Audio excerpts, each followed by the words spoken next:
So how long have you owned this Jag, Bruce? So I think it's now since October, so we're talking about close to 5-6 months. Came in a few months after the XK8 was sold, and this was the ambition. I went out one day to have a test drive of one of these, a red one, black interior, and I was just so blown away I had to have it. How come? What was the first appeal? Was it the sound, the acceleration, the comfort? Just the raw power, you know. I had driven Formula 5000 cars. We were sponsoring a team from Australia.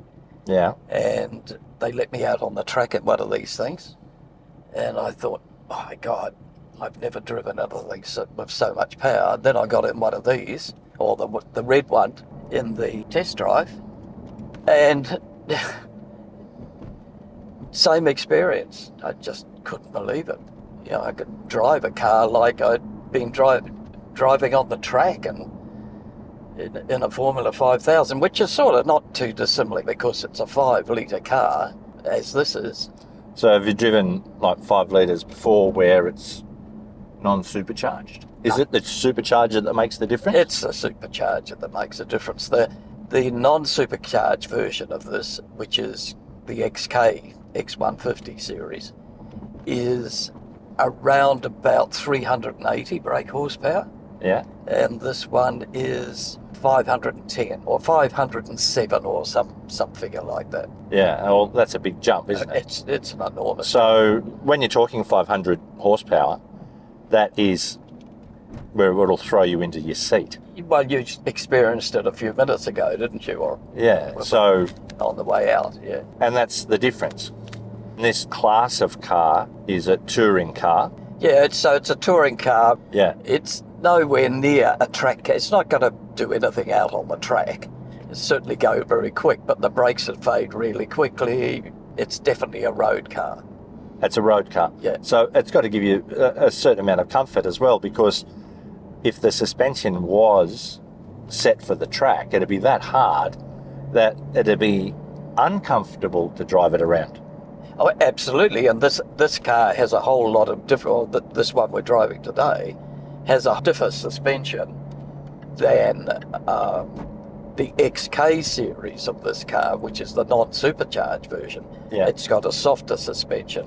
It's got 19-inch wheels where this car has to have 20 to be able to fit the brake calipers in. You've got a harder suspension even when it's in comfort. You can have comfort zone, which is just the normal driving, and then there's dynamic mode.